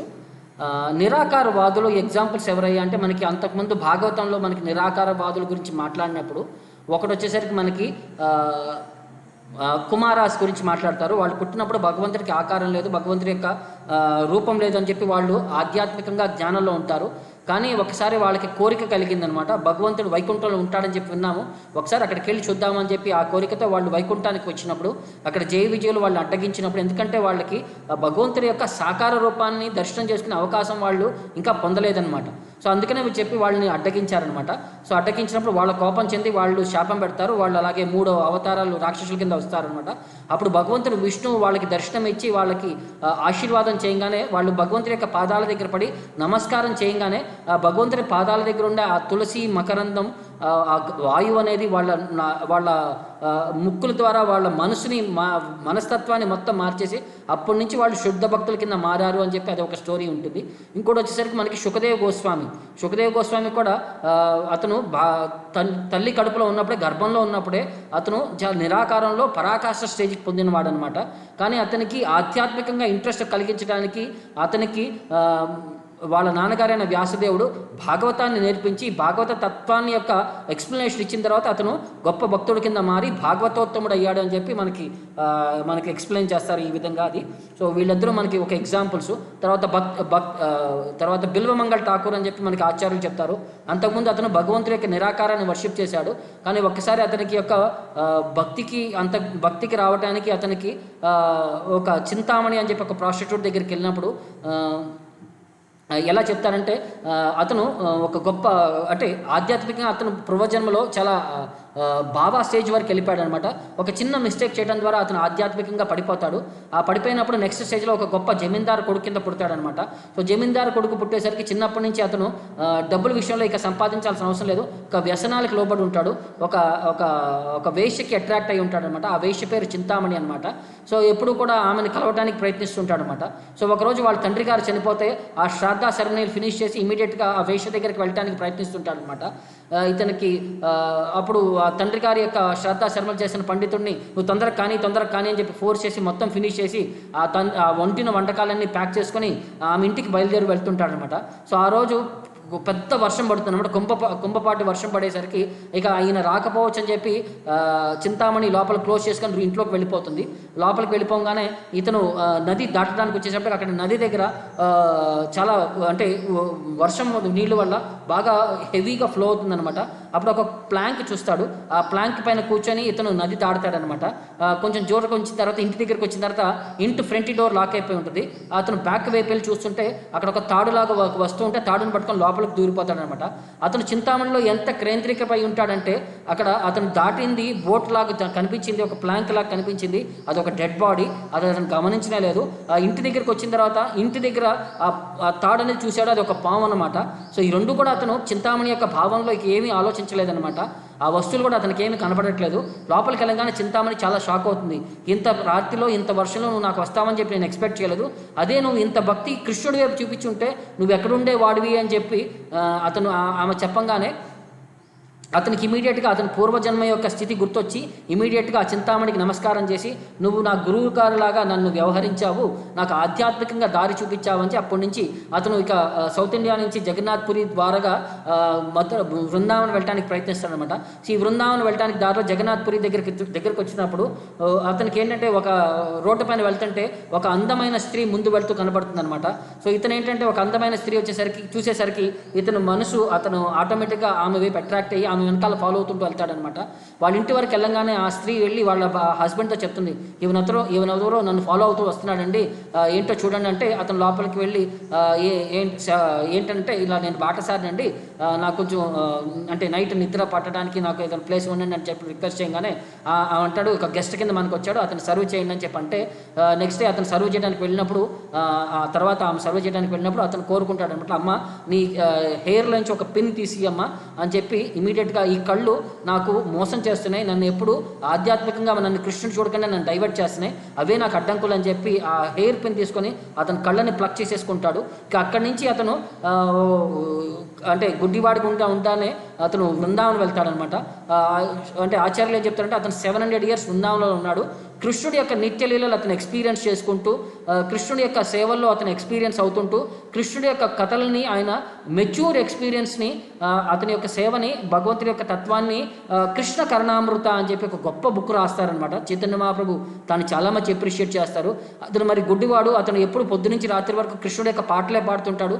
కృష్ణుడు మరి అతని యొక్క మెయింటెనెన్స్ ఎలా అంటే కృష్ణుడే ప్రతిరోజు ఒక కుండలో పాలు తీసుకొచ్చి అతను సప్లై చేసేవాడు అనమాట.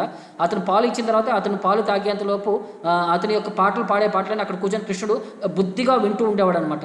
ఈ విధంగా మనకి భక్తి అనేది ఎలా ఉంటుంది, భగవంతుడి యొక్క ఇంటరాక్షన్ ఎలా ఉంటుంది, ఒక లైవ్ రియలైజేషన్ భక్తుడికి ఎలా ఉంటుంది అని చెప్పి ఇది మనకి ఈ విధంగా మనకి గైడెన్స్ ఇస్తున్నారు.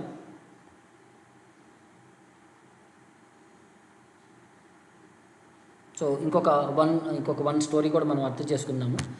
ఇవాళ హనుమాన్ జయంతి అని చెప్పి లోకల్గా కొంతమంది వర్షిప్ చేస్తుంటారు. సో హనుమాన్ యొక్క ఇంపార్టెన్స్ మనం కొంచెం తెలుసుకుందామని చెప్పి 1 or 2 stories I thought I will share with all of us. ఇది మనకి చిత్రకూటం దగ్గర హనుమాన్ వారు తులసీదాస్ వారు మీట్ అయినట్టు అది పొజిషన్ ఒకటి ఉంది మనకి చిత్రకూటం దర్శనానికి వెళ్తే. సో తులసీదాస్ ఆయన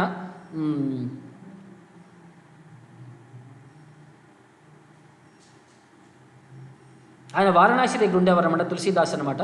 సో ప్రతిరోజు ఆయన కాలకృత్యాలకు వెళ్ళినప్పుడు ఆయన లోటాలో నీళ్లు తీసుకొని వెళ్ళేవారు అనమాట. సో వెనక్కి వచ్చేటప్పుడు ఆ మిగిలిన నీళ్ళని ఆయన వచ్చే దారిలో ఒక చెట్టు దగ్గర రూట్కి పోసేవారు అనమాట, వాటర్ వేస్ట్ చేయటం మంచిదని చెప్పి. ఆ చెట్టుకి ఒక బ్రహ్మరాక్షసి ఒకటి పట్టుకొని ఉంటుందన్నమాట. అది నీటి యొక్క పిపాసి. ఇలాగా ఈయన నీళ్లు పోయటం ద్వారా అది చాలా సంతుష్టమయ్యి ఒకరోజు తులసీదాస్కి ఆయన ప్రత్యక్షమయ్యి నీకేం వరం కావాలో కోరుకోనంటే తులసీదాస్ అంటాడనమాట, నాకు రాముడి యొక్క దర్శనం చేసుకోవాలని చెప్పి కోరుకుంటాడనమాట. ప్రేతాత్మ అంటుంది, రాముడు కనుక నీకు చూపించేటట్టయితే నేను ఈ ప్రేతాత్మ శరీరంలో ఎందుకుంటాను నేను. అయితే అట్లీస్ట్ ఆయన అడుగుతాడనమాట, అట్లీస్ట్ నాకు ఆంజనేయ స్వామి వారి దర్శనం చేయించు అని అంటారనమాట. ఆయన కోరుకుంటాడు ఆంజనేయ స్వామి వారి దర్శనం చేయించానంటే అప్పుడు ఆ ప్రేతాత్మ అంటుంది, ఒకరోజు పంచి నువ్వు ప్రతిరోజు క్లాస్ ఇస్తుంటావు కదా, క్లాస్ ఇచ్చే సమయంలో ఒక ముసలాయన అందరికంటే ఫస్ట్ వస్తాడు, అందరికంటే లాస్ట్ వెళ్తాడు, ఆయనే హనుమాన్ వారు. సో ఆయన నువ్వు పట్టుకో, ఆయన ద్వారా నువ్వు రాముని దర్శనం చేసుకోవడానికి అవకాశం ఉంటుంది అని చెప్తారనమాట. సో ఆ విధంగా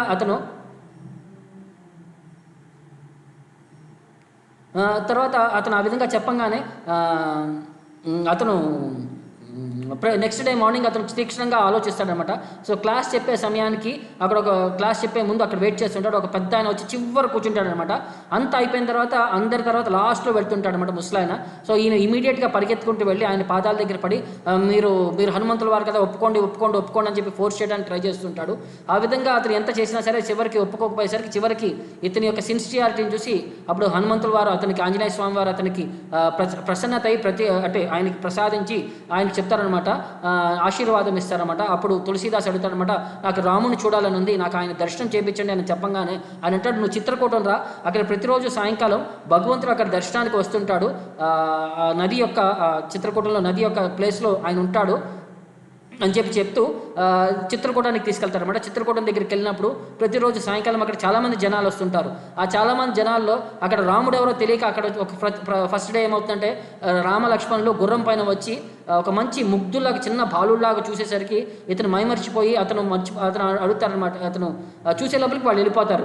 అప్పుడు హనుమాన్ వారు చెప్పారనమాట, ఇప్పుడు చూడు రాముడు వచ్చాడు వెళ్ళిపోయాడు, మరి నువ్వు గుర్తుపట్టలేదు అనగానే మళ్ళీ నెక్స్ట్ చాలా బాధపడిపోయి స్వామీజీ మరి నాకు ఇంకొక అవకాశం ఇవ్వండి అంటే హనుమంతు వారు అంటారు, రేపు నువ్వు అక్కడ కూర్చొని అక్కడ గంధాన్ని నువ్వు చేస్తూ ఉండు, గంధపు చెక్క నుంచి గంధం తీస్తుండు, నువ్వు వచ్చేవారందరికీ గంధం పెట్టడానికి ట్రై చేయి, నేను అక్కడ చెట్టు పైన నీకు కొమ్మ పైన కూర్చొని ఉంటాను, రాములు వారు రాగానే నీకు ఇండికేషన్ ఇస్తాను, అప్పుడు నువ్వు ఇమీడియట్గా రాముల్ని చూడొచ్చు అని చెప్పంగానే నెక్స్ట్ డే ఇతను గంధాన్ని చేస్తుంటాడు అనమాట. గంధాన్ని చేస్తూ అందరికీ పెడుతుంటూ ఇతను లీనమైపోతాడనమాట. లీనమైపోయినప్పుడు రాముడు అక్కడ ఒక చిన్న బాలులాగా వచ్చి ఇతను చేసే పనులను చూసి ఇతను మైమరిచిపోయిన చూసి ఆ తిలకం తీసి రాముడే పెట్టుకొని తిలకం తీసి తులసీదాసు కూడా డెకరేట్ చేసి ఈ వెళ్ళిపోబోయే ముందు అప్పుడు హనుమంతు వారు ఒక పాట పాడతారనమాట.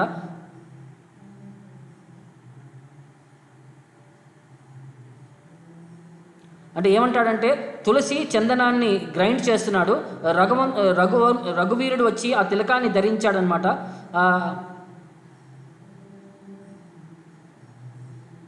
అలా ఆ 2 లైన్లు చెప్పంగానే తులసీదాస్ ఇమీడియట్గా అవేర్నెస్ ఆపర్చునిటీ తీసుకొని భగవంతుడిని ఆ ముద్ద స్వరూపాన్ని చూసి అతను దర్శనం చేసుకునే లోపలికి ఇమీడియట్గా రాముడు అక్కడి నుంచి మాయమైపోతాడనమాట. ఈ విధంగా అతనికి ఒక ఎక్స్పీరియన్స్ ఇస్తాడనమాట.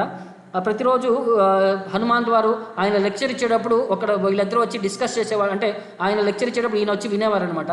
సో ఆ విధంగా ఎప్పుడైనా సరే రామాయణం ఆయనకి ఇన్స్ట్రక్షన్ ఇస్తారనమాట. మీరు ఒక సింపుల్ లాంగ్వేజ్లో అబద్ధ భాషలో రాస్తారనమాట, జనాలందరికీ అర్థమయ్యే విధంగా ఒక కథల రూపంలో ఒక పాట రూపంలో రామాయణం రాయని చెప్పి రామచరితమానస్ని ఇన్స్పైర్ చేసి రాపిస్తారనమాట. సో ఈయన గొప్ప భక్తుడు అని చెప్పి తెలియంగానే ఢిల్లీలో ఒక రాజు ఈయన్ని బంధించేస్తారు.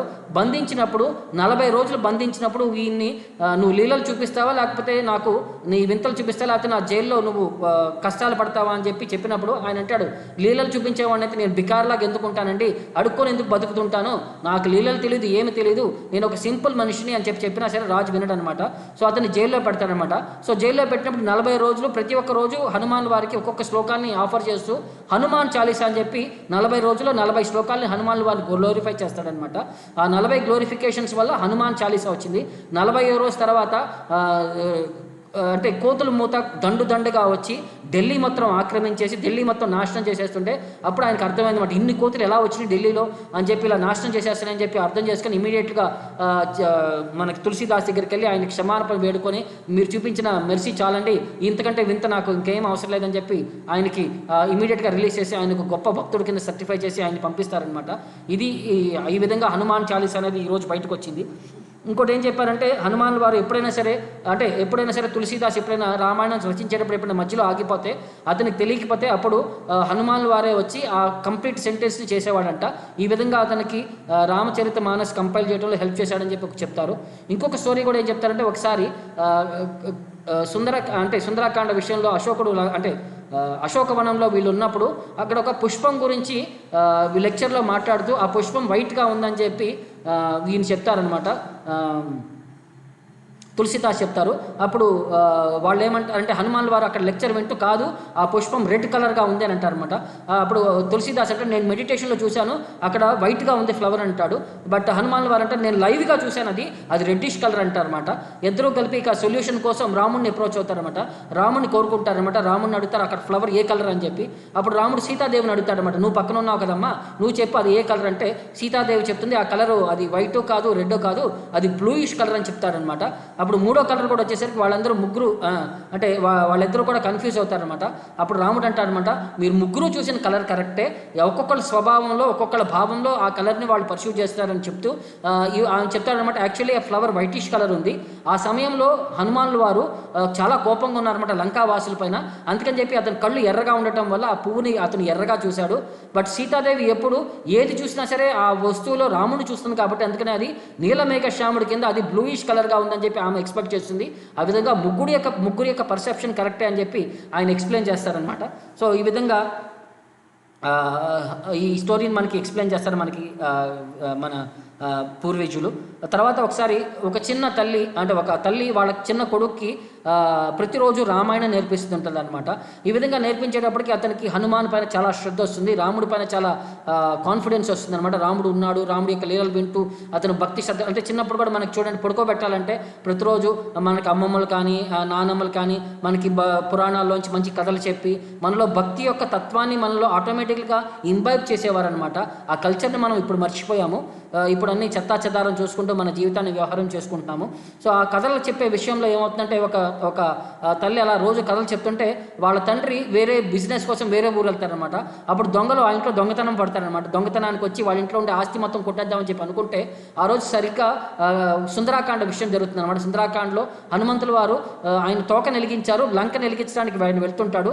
సో వాళ్ళ అమ్మకి ఇక దొంగలు వచ్చారని చెప్పి రాగానే ఆమె భయపడిపోతూ ఇక చాలా బిక్కుమని అంటుంది అనమాట. ఇప్పుడు దొంగలు వచ్చేసరే, ఇప్పుడు మనల్ని దోచుకుపోతారు, ఇప్పుడు మన పరిస్థితి ఏంటి, మనల్ని కాపాడే వాళ్ళు ఎవరయ్యా అంటే ఆ చిన్న కుర్రోడు ఎవరైతే రామాయణం వింటూ ఉంటాడో అబ్బాయి అంటాడు, అంత భయం ఎందుకమ్మా, హనుమంతుల వారు ఉన్నారు, నేను పిలుస్తాను హనుమంతుల వారిని, ఆయన వచ్చి మనల్ని కాపాడుతాడని చెప్పి ఆయన ఇమీడియట్గా భక్తిపూర్వకంగా హనుమంతుల వారిని పిలుస్తుంటారనమాట. ఓ హనుమాన్ తొందరగా రండి, మా నాన్న ఇంట్లో లేరు, దొంగలు వచ్చారు, ఆ దొంగలు మమ్మల్ని దోచుకోవడానికి ట్రై చేస్తున్నారు, మా అమ్మ వాళ్ళని చూసి చాలా భయపడిపోయింది, మీరు లంకన్ తర్వాత కాలుద్దురు కానీ అది ఇప్పుడు కాకపోయినా సరే తర్వాత అయినా కాల్చొచ్చు, ఇక్కడ మేము మా ఇల్లు కాలిపోయే స్థితిలో ఉంది, మీరు వచ్చి ఫస్ట్ మమ్మల్ని కాపాలని అనగానే సడన్గా ఈ దొంగలకి ఏం చూస్తారంటే ఒక పెద్ద ఆకారంలో కోతి వచ్చి ఆ ఇంటి పైన ఉంటుందన్నమాట. వాళ్ళని అటాక్ చేసి వాళ్ళ కాళ్ళు చేతులు విరక్కొట్టి వాళ్ళని రక్కి గీరి వాళ్ళ యొక్క చిత్రహింసలు చేసి వాళ్ళని ఆ విధంగా వాళ్ళు ఇమీడియట్గా ఇక ఈ సౌండ్లన్నీ విధంగా చుట్టుపక్కల జనాలందరూ కూడా వస్తారు. ఈలోపు వాళ్ళ యొక్క గురువు అంటే ఎవరైతే ఉంటారో దొంగల యొక్క గురువుని వాడు ఎంత చిత్రహింసలు పెట్టిందంటే వాడి గడ్డాన్ని పీకేసి వాడి శరీరం అంతా మండిపోయే అవకాశాన్ని తీసుకొచ్చేసరికి వాడి కాళ్ళు చేతులు ఎరగడి ఇక లెవెన్ కూడా లేవలేనంత స్టేజ్కి తీసుకొస్తుంది అనమాట. ఈలోపు చుట్టుపక్కల జనాలు రాగానే ఈ దొంగలందరూ కూడా వాళ్ళ గురువు గారిని మోసుకొని పారిపోతుంటారు. జనాలు రాగానే వాళ్ళ ఇంటిపైన ఒక పెద్ద కోతిని చూసి జనాలు రాగానే కోతి ఆ ఇంటి పైకి ఎప్పుకెళ్ళి సడన్గా మాయమైపోతుంది. ఈ విధంగా చూసామమ్మా హనుమంతుల వారు ఎలా మనల్ని కాపాడాడు అని చెప్పి అబ్బాయి కూడా గ్లోరిఫై చేస్తాడనమాట. సో మనలో ఉండే ఆ ఫెయిత్, ఆ కాన్ఫిడెన్స్ మనల్ని భగవంతుడిని ఆటోమేటిక్గా మనకి కలియుగంలో కూడా ఈ అవకాశం ఉంది, ఈ ఫెసిలిటీ ఉంది. వాళ్ళు భక్తుల కోసం వాళ్ళు ఎప్పుడు పరితపిస్తుంటారనమాట. వాళ్ళ భక్తి యొక్క సేవని కాపాడటానికి వాళ్ళు ఎప్పుడు రెడీగా ఉంటారని చెప్పి మనకి నిదర్శనం కింద ఈ స్టోరీలన్నీ మనకి ఉన్నాయి అనమాట. ఇవేమి ఒక మ్యాన్ మేడ్ ఇమాజినరీ స్టోరీస్ కాదండి. చాలామంది ఎవరైనా అడిగితే మనది మైథాలజీ అని చెప్తా ఉంటాం. మైథాలజీ అంటే ఒక ఇమాజినేషన్, ఇది ఇమాజినేషన్ కాదండి, ఇది ఫ్యాక్చువల్ స్టోరీస్, ఇవన్నీ కూడా లైవ్గా జరిగినవి ఎక్స్పీరియన్సెస్ అనమాట. ఇవి మన వాళ్ళే మన కల్చర్ని మనం మైథాలజీ మిత్ అని చెప్పి మాట్లాడుతుంటాం. అది మూర్ఖత్వతనం మనం మాట్లాడేది. అలా అజ్ఞానం అంధకారంలో మనం మాట్లాడుతుంటాం. లేవు, ఇవన్నీ లైవ్ ఎక్స్పీరియన్సెస్ అని చెప్పి శాస్త్రాలు మనకి చెప్తున్నాయి అనమాట. సో ఇంకొకసారి కూడా నారదుడు హనుమానుల వారిని అడుగుతాడనమాట, నువ్వు లంకకి వెళ్ళావు కదయ్యా, నీకు తోక తగలబెడితే నువ్వు తోక నార్పించుకోవాలి, కానీ అక్కడ ఉండే జనాలందరినీ ఎందుకు ఇల్లు తగలబెట్టేశావు, అందులో ఎంతమంది జనాలు చనిపోయారో, అది మంచిది కాదు కదా, మరి నువ్వు భక్తుడు కదా, ఇలాంటి చేయడం మంచిది కాదు కదా అని అంటే, అప్పుడు హనుమానుల వారు అంటారనమాట, ఎవరైతే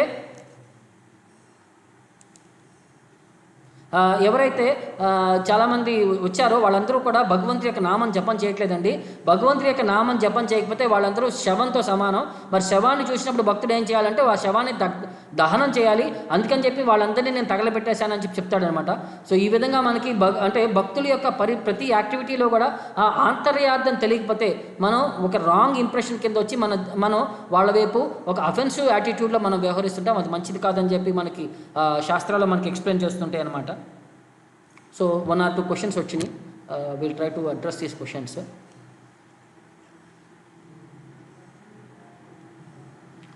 భక్తి యోగం యొక్క రూల్స్ రెగ్యులేషన్స్ ఏంటని చెప్పి అడుగుతున్నారు మనకి.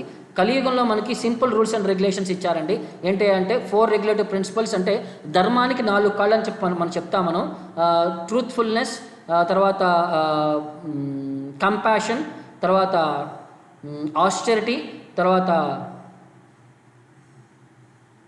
క్లెన్లీనెస్. ఈ 4 కూడా 4 రెగ్యులేటివ్ ప్రిన్సిపల్స్ బ్రేక్ చేస్తాయన్నమాట. మాంసం తింటే మనలో కంపాషన్, పక్క జీవి పైన సానుభూతి వెళ్ళిపోతుంది, దానివల్ల అది రికమెండ్ చేయలేదు. తర్వాత జూదం ఆడితే మనలో సత్యం వెళ్ళిపోతుంది, ట్రూత్ఫుల్నెస్ వెళ్ళిపోతుంది. తర్వాత మనం ఇంటాక్సికెంట్స్ తీసుకుంటే మనలో తపస్య చేసే ఆస్టెరిటీ వెళ్ళిపోతుంది. తర్వాత వ్యభిచారం లాంటి మనస్తత్వం ఉంటే అతనిలో క్లెన్లీనెస్ అనేది అది వెళ్ళిపోతుంది అనమాట, గుణం వెళ్ళిపోతుంది. సో 4 రెగ్యులేటివ్ ప్రిన్సిపల్స్ మనం ఫాలో అవ్వమంటారు. దాంతోపాటు ఈ హరే కృష్ణ మహామంత్రాన్ని జపం చేయమంటారు. ఆచార్యులు వారు చెప్పినట్టు మనం 16 రౌండ్లకు రాగలగాలి. దీంతోపాటు మనం భగవంతుడి యొక్క భక్తి పెంచుకోవాలంటే మనం భగవద్గీత, భాగవతంలో మనకి లైవ్ ఎగ్జాంపుల్స్ ద్వారా డివోటీస్ ఎలా ఫాలో అయ్యారో అవన్నీ మనం ఫాలో అవడానికి ప్రయత్నిస్తే మనం ఆటోమేటిక్గా గురువు గారి ఆధ్వర్యంలో మనం భక్తి అనేది పాటించడానికి అవకాశం ఉంటుంది. ఆధ్యాత్మిక ప్రపంచానికి వెళ్ళటానికి మనకి అవకాశం ఉంటుంది. ఇప్పుడు అంటే నెక్స్ట్ క్వశ్చన్ ఇంకోటి ఏం అడిగారంటే, how can we tackle the situation if somebody does harm to us. Sir, ఏదైనా సరే మనకి రావాలంటే మన కర్మానుసారం మనం అనుభవించాల్సిందే. మన కొత్తగా ఏమీ రాదు. మన జీవితంలో మనకి పుట్టినప్పుడు మనం డెస్టైన్ అయినప్పుడు సర్టెన్ విషయాలు అనేది ఆల్రెడీ మనకి డెస్టినీ కింద రాసిపెట్టి ఉంటాయి అనమాట. వాటిని మనం వాటిని అవాయిడ్ చేయలేము. సో కొన్ని రావాల్సినవి ఎలాగో వస్తాయి. భక్తులు అనేవాళ్ళు ఎలా వ్యవహరిస్తారంటే వాటిని టాలరేట్ చేసుకుంటూ మనం స్వయం కృతాపరాధం అని చెప్పి వాళ్ళు ఎక్స్పీరియన్స్ అవుతూ, వాళ్ళు అవతల వాళ్ళకి కూడా తప్పు చేసినా సరే వాళ్ళకి మంచిగా కోరుకుంటారు, కానీ చెడు అనేది వాళ్ళు కోరుకోరు. ఈ విధంగా భక్తి అనేది భగవంతుడి యొక్క ఆయా మెర్సీని వీళ్ళు అట్రాక్ట్ చేయడానికి ట్రై చేస్తారు. ఆ విధంగా నెగిటివ్ అనే థాట్స్ని వాళ్ళు రానియకుండా, మనసుని కలుషితం అవనీయకుండా, శరీరాన్ని కలుషితం అవ్వకుండా, బుద్ధిని కలుషితం అవ్వకుండా ఎప్పుడు భగవంతుడి యొక్క సేవ కోసం దాన్ని వినియోగించడానికి ప్రయత్నిస్తూ ఉంటారండి. తర్వాత నెక్స్ట్ ఇంకో క్వశ్చన్ వచ్చింది.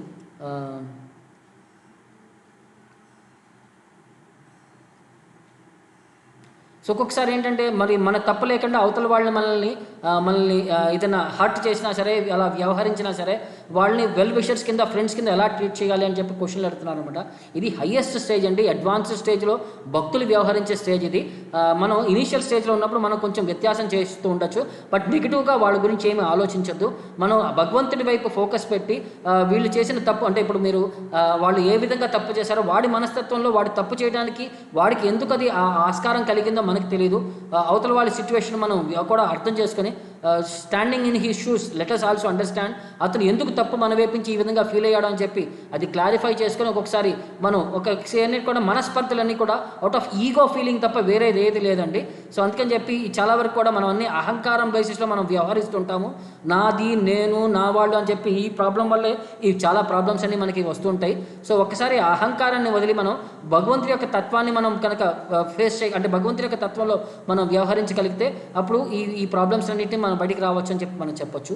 So for next question, for doing japa do we have any restrictions? For example if you go to washroom we can do japa or after taking bath. అమ్మ రూల్స్ రెగ్యులేషన్స్ ఏం లేవు. తత్రార్పిత నియమితాన్ స్మరణేన కాల. అంటే దీంట్లో రూల్స్ రెగ్యులేషన్స్ ఏం లేవు, బట్ బేసిక్ క్లెన్లీనెస్ మనం పాటించాలి. ఎందుకంటే అట్లీస్ట్ మనం బాత్రూమ్కి వెళ్ళినప్పుడు కాళ్ళు చేతులు కడుక్కొని మన ఫేస్ని వాష్ చేసుకొని మనం స్నానం చేయకపోయినా పర్వాలేదు, బట్ అట్లీస్ట్ ఒక ప్యూర్ కాన్షియస్నెస్ అనేది చాలా ఇంపార్టెంట్. సో అట్లీస్ట్ కాళ్ళు చేతులు అంటే బాహ్యంగా కొంచెం క్లెన్లీనెస్ మెయింటైన్ చేసుకుంటూ మనం జపం చేయొచ్చు. దీంట్లో రూల్స్ రెగ్యులేషన్ లేవు, వ్యవహరించడానికి ఏ ప్రాబ్లము లేదు. ఎక్కడైనా సరే, ఏ సమయంలోనైనా సరే, ఏ సందర్భంలో అయినా సరే మనం భగవంతుడి యొక్క నామం ఉచ్చారణ చేయొచ్చు అని చెప్తారనమాట. అందుకనే కృష్ణుడు కూడా అంటాడు, తస్మాత్ సర్వేషు కాలేషు మాం అనుస్మర.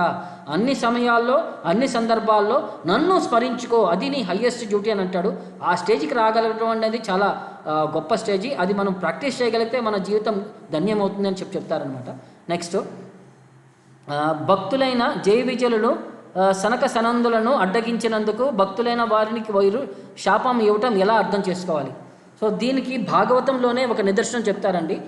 ఒకరోజు లక్ష్మీదేవి బయటికి వెళ్ళిందంట వేరే పని మీద. సో ఆ సమయంలో భగవంతుడు నిద్రపోతున్నాడంట. సో లక్ష్మీదేవి వెనక్కి వచ్చినప్పుడు వీళ్ళు లక్ష్మీదేవిని ఆపి ఆమె లోపల స్వామివారు నిద్రపోతున్నారు, మీరు వెళ్ళి డిస్టర్బ్ చేయొద్దు అని చెప్తారనమాట. అప్పుడు లక్ష్మీదేవికి కోపం వచ్చి వీళ్ళిద్దరిని శాపం పెడుతుందనమాట. ఈరోజు నన్ను ఆపారు కదా మీరు కాబట్టి మీరు భౌతికంగా మీరు భౌతిక ప్రపంచంలోకి మీరు పడిపోయి మీరు 3 జన్మలు అక్కడ తీసుకోవాలని చెప్పి లక్ష్మీదేవి ఆల్రెడీ ఈ శాపాన్ని పెట్టింది. వీళ్ళకి ఎక్స్ప్రెస్ చేయలేదు, బట్ ఆమె నారాయణకి ఎక్స్ప్లెయిన్ చేసిందని చెప్పి భాగవతంలో చెప్తారు. దాంతోపాటు ఇంకోటి ఏంటంటే, భగవంతుడు కూడా ఎప్పుడైనా భౌతిక ప్రపంచంలో ఆయన అవతారం తీసుకోవాలన్నప్పుడు, ఆ సిట్యువేషన్ రావాలన్నప్పుడు, ఆ స్పెసిఫిక్ అవతారం కోసం ఆయనకి ఇక్కడ ఆయనతో పాటు సమఉజ్జీలుగా ఉండే మనుషులు కావాలి. ఆ రాక్షసులు ఆయనతో ఫైటింగ్ కెపాసిటీకి అంటే ఒక విధంగా ప్రభుపాదుల వారు ఏం చెప్తారంటే, భగవంతుడు కూడా ఎప్పుడు పడుకొని బాడీ చాలా టైట్ అయిపోయి ఉంటుందంట. ఎప్పుడు కూడా రిలాక్స్ అవుదామని చెప్పి అప్పుడప్పుడు భౌతిక ప్రపంచానికి వచ్చి ఆయన అవతారం తీసుకొని ఆయన కొంచెం బాడీని కొంచెం ఫ్రీ చేసుకొని, మజిల్స్ ఫ్రీ చేసుకొని కొంచెం ఫైటింగ్ చేసి కొంచెం ఎందుకంటే వైకుంఠంలో ఎవరిని ఆయన ఎదిరించే వాళ్ళు ఎవరు లేరు, ఆ మనస్తత్వం ఎప్పుడూ ఉండదు. సో ఆ విధంగా ఏంటంటే ఆయన కొంచెం ఆ ఫైటింగ్ కొంచెం ఒక భావం వచ్చినప్పుడు భౌతిక ప్రపంచంలో ఒక రాక్షసులను ఎన్నుకొని వాళ్ళతో ఫైటింగ్ చేస్తారనమాట. ఎప్పుడైనా సరే భౌతిక ప్రపంచంలో సరి సమానమైన ఆ రాక్షసుడు లేకపోతే అప్పుడు భగవంతుడే ఆయన భక్తుల్ని పంపించి ఇక్కడ రాక్షసుల కింద చేసి వాళ్ళతో ఫైటింగ్ చేసుకుంటాడు అని చెప్పి ఒక నిదర్శనం చెప్తారనమాట. దీనికి ఏంటంటే రాజులు అప్పట్లో మల్ల యుద్ధులు పెట్టుకునే వాళ్ళు అనమాట. వాళ్ళని పెట్టుకొని వాళ్ళతో ఫైటింగ్ చేసేవారు అనమాట. ఈ విధంగా ఏంటంటే వాళ్ళ బాడీ అనేది ఫిట్గా ఉండాలి అని చెప్పి వీళ్ళే డబ్బులు ఇచ్చి వాళ్ళ చేత కొట్టించుకునేటట్టు, వీళ్ళ బాడీ టైట్ అయ్యేటట్టు ఆ విధంగా చేసుకునేవారు. అదే ఉదాహరణ భగవంతుడు కూడా వాళ్ళు చెప్తారనమాట, ఆచార్యులు చెప్తారు అని చెప్తారు. మరి ఈ శాపాన్ని ఎలా అర్థం చేసుకోవాలి? అదే శాపాన్ని అనేది కూడా భగవంతుడు ఆయన రాబోయే అవతారంలో ఆయనకి తప్ప ఈక్వల్ అపోనెంట్, అంటే ఒక హీరో ఉన్నాడంటే దానికి తగ్గ విలన్ ఉండాలి. అప్పుడే కానీ వాళ్ళ ఇద్దరి యొక్క ఇంటరాక్షన్ అనేది ఒక పర్ఫెక్ట్ సినిమా లాగా వస్తుంది. ఆ పర్ఫెక్ట్ సినిమా కోసం ఎవరు సరైన విలన్ దొరకకపోతే భగవంతుడు అంటాడు ఆయన భక్తుడినే ఒక విలన్ కింద చేసి, ఆ విధంగా వాళ్ళు ఎప్పుడు కూడా నిత్యం భగవంతుడి యొక్క నామస్మరణే చేస్తుంటారు. చూడండి, మీరు జయ విజయులైనా సరే వాళ్ళు హిరణ్యకశిపు, హిరణ్యాక్ష కింద కానీ ఈ విధంగా అందరి యొక్క వాళ్ళు అంటే హిరణ్యకశిపు, హిరణ్యాక్ష, తర్వాత రావణ, కుంభకర్ణ, లేకపోతే దంతవక్ర, లేకపోతే శిశుపాల, వీళ్ళందరూ కూడా డైరెక్ట్గా ఇండైరెక్ట్గా కృష్ణనామాన్ని స్మరిస్తుంటారు.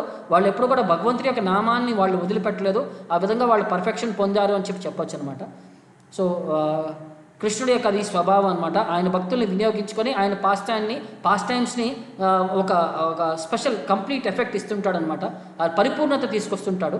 So next one more question వచ్చింది, వెంకటేశ్వర స్వామి మరియు కృష్ణుడు ఒక్కటేనా? మనకి ఆచార్యులు చెప్తారండి, మన ప్రభుపాదుల వారు ఏం చెప్తారంటే, మీకు వెంకటేశ్వర స్వామి స్టోరీ కూడా చూడండి. ఆయన ఎవరయ్యా అంటే బకుళామాతకి ఆమె అడవిలో తపస్సు చేస్తుంటుంది, ఆమె కృష్ణుడిని పూజిస్తూ ఉంటుంది. సో ఆమె పూర్వజంలో ఆమె యశోదామాత అనమాట. ఏంటంటే కృష్ణుడు 16 ఏళ్ళు వయసు వచ్చేంత వరకు యశోదామాత దగ్గర ఉన్నాడు. ఆమె బాల్యలీలన్నీ చూసింది, కానీ కృష్ణుడిని ఆమె పెళ్లి చేయలేకపోయింది అనమాట. ఆ కోరిక అలా మిగిలిపోయింది. తర్వాత రామాయణంలో కూడా మాయాసీత, వేదవతి రాముడితో పాటు మాయాసీత కింద వ్యవహరించింది, రావణాసుడి ప్లేస్ దగ్గర ఉండి. బట్ ఆమె ఒరిజినల్ సీత వచ్చినప్పుడు మాయాసీత వచ్చి అడుగుతుంది అనమాట, మరి నాకు ఆస్కారం ఏంటనగానే ఆమెకి రాముడు అంటాడు, ఈ జన్మలో నేను ఏకపత్ని వ్రతుణ్ణి, మీకు వచ్చే జన్మలో నీకు అవకాశం ఇస్తాను, నువ్వు వెళ్ళి తపస్సు చేసుకో అంటాడనమాట. సో ఆమె తపస్సు చేసుకొని వచ్చే జన్మలో ఆమె పద్మావతి కింద పుడుతుందంటారు. సో కృష్ణుడే యశోదామాత బకుళాదేవి కింద పుట్టి కృష్ణుడే వెంకటేశ్వర స్వామి రూపంలో ఆమెకి అంటే నవయవ్వనుడు అయిన రూపంలో వచ్చి కొడుకు కింద వచ్చి ఆమె దగ్గరకు వచ్చి ఆమె పద్మావతిని పెళ్లి చేసుకుని ఆ విధంగా ఆమెకి పెళ్లి చేసే అవకాశాన్ని యశోదామాతకి ఫుల్ఫిల్ చేశాడని చెప్పి అది బాలకృష్ణుడే. అందుకనే యాక్చువల్లీ ఆయనకి ఇనీషియల్గా మీరు 2 హ్యాండెడ్ ఫామే చూస్తారు. భగవంతుడికి మీరు వెంకటేశ్వర స్వామికి ఒరిజినల్ ఫామ్ చూసినా సరే శంఖ చక్రాలు అక్కడ గోల్డెన్ ఫామ్లో ఉంటవి.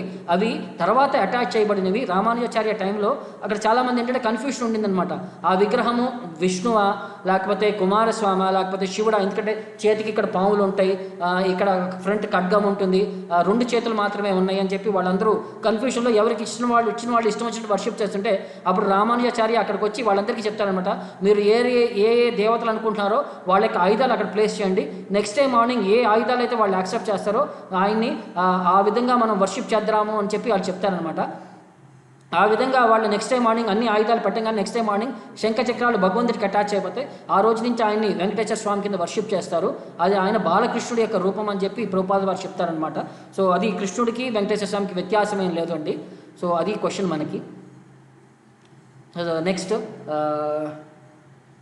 అప్పుడు రాక్షసులు కూడా భక్తులే కదా అంటే కొంతమంది రాక్షసులు భక్తులు అండి, అంతే చెప్పాం కదా.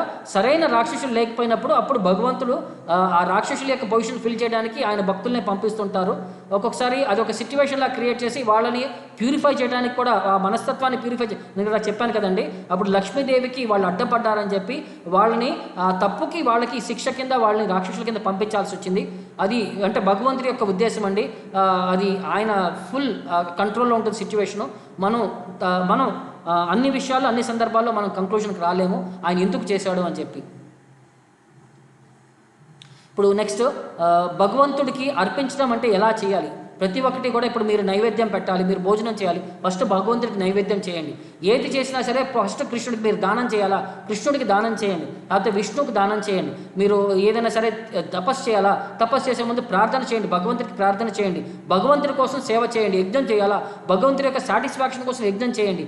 అదంటే అన్నింటినీ కూడా భగవంతుడి యొక్క తత్వంలో ఒక బిజినెస్ చేస్తున్నా సరే బిజినెస్ యొక్క ప్రతిఫలాన్ని నేను మీ కోసం చేస్తున్నాను స్వామి అని చెప్పి ఆ విధంగా మనం భగవంతుడి యొక్క సేవ కోసం ఆ వచ్చే డబ్బుని వినియోగించుకోవడం కోసం అంటే భగవంతుడి సేవతో పాటు నా సేవ కూడా ఉంటుంది, నా ఫ్యామిలీ మెయింటెనెన్స్ కూడా ఉంటుంది. సో ఫస్ట్ వచ్చిన కోటాలు ఇప్పుడు చూడండి, సంక్రాంతి వచ్చింది అనుకోండి, ఫస్ట్ బియ్యం రాగానే ఫస్ట్ ధాన్యం రాగానే ఫస్ట్ షేరో 2 షేర్లో తీసి టెంపుల్ కోసం తీసుకెళ్ళి ఇచ్చేస్తారు. వాళ్ళ కోసం కూడా ఆలోచించరు. ఫస్ట్ది భగవంతుడి సేవ కోసం అని చెప్పి వాళ్ళు మనం ఫెస్టివల్స్ అనేవి కూడా మనకు అలా డిజైన్ చేసి ఉన్నాయి. ఉగాది రోజు కూడా ఫస్ట్ మామిడికాయ వస్తుంది, ఆ రోజే మామిడికాయ తీసుకొచ్చి దాన్ని కట్ చేసి భగవంతుడికి నైవేద్యం పెడతామన్నమాట. ఈ విధంగా ఏది చేసినా సరే భగవంతుడి కోసం ఫస్ట్ ఆఫరింగ్ భగవంతుడి కోసం అని చెప్పి స్టార్ట్ చేయడం, అది భగవంతుడి కోసం అర్పించడం అంటే.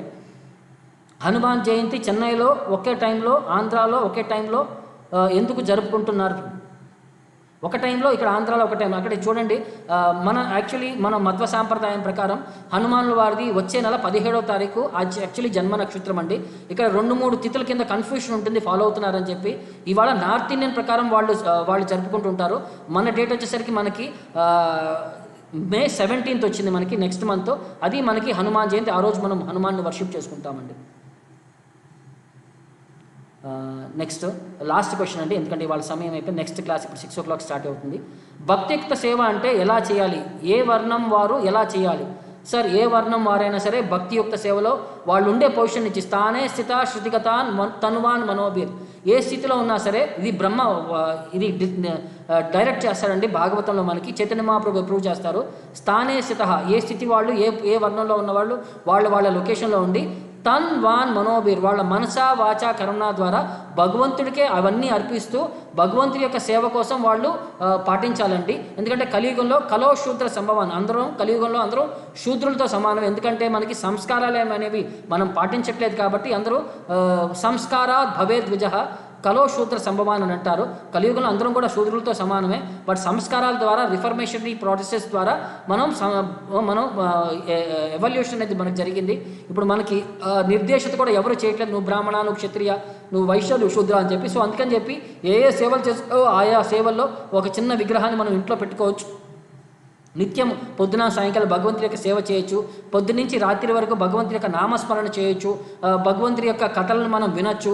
ఈ విధంగా శ్రవణం, కీర్తనం, విష్ణు స్మరణం, పాదసేవనం అన్ని పాసిబుల్ ఆపర్చునిటీస్ మనం మనం ఆపర్చునిటీస్ని ఉపయోగించుకొని మన జీవితాన్ని మనం భక్తిలో పర్ఫెక్షన్ పొందడానికి మనం ప్రయత్నం చేయాలి. So thank you very much. Hare Krishna. రేపు ఇంకేమన్నా క్వశ్చన్స్ ఉంటే మళ్ళీ మీరు ఫార్వర్డ్ చేయొచ్చు. Will try to see that will understand more about భగవంతుడి యొక్క భక్తికి ముందుకు వెళ్ళాలంటే వైరాగ్యం ఎంత ఇంపార్టెంట్ అనేది నెక్స్ట్ 6 చాప్టర్స్లో చెప్తాడనమాట. ఇప్పటి వరకు ఈ 6 చాప్టర్స్ భక్తియుక్త సేవ అనేది కృష్ణుడు ఎక్స్ప్లెయిన్ చేశాడు. నెక్స్ట్ 6 చాప్టర్స్లో జ్ఞానయోగం గురించి మాట్లాడతాడు. సో వాటి యొక్క లక్షణాలు ఏంటి, వాటి యొక్క బెనిఫిట్స్ ఏంటి అనేది రేపు చూద్దాము. హరే కృష్ణ.